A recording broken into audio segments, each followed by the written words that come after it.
પરિસ્થિતિ વચ્ચે આ વાવાઝોડું આવ્યું છે, કેમ કે વાત હતી કે કેરળમાં ચોમાસું બેસશે, દેશમાં ચોમાસાની એન્ટ્રી થાય અને તે બાદ ગુજરાતમાં લગભગ 15 દિવસ પછી વાવાઝોડું આવતું હોય છે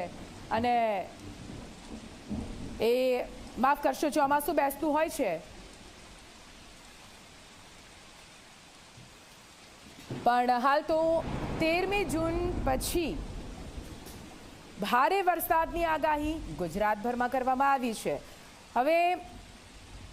વાવાઝોડાને લઈને કયા પ્રકારની પરિસ્થિતિ સર્જાઈ શકે છે આપણે સમજ્યા ગ્રાફિક્સના માધ્યમથી, પણ વિન્ડીના માધ્યમથી, મેપના માધ્યમથી પણ આપને સમજાવું છે। આપણી સાથે અમારા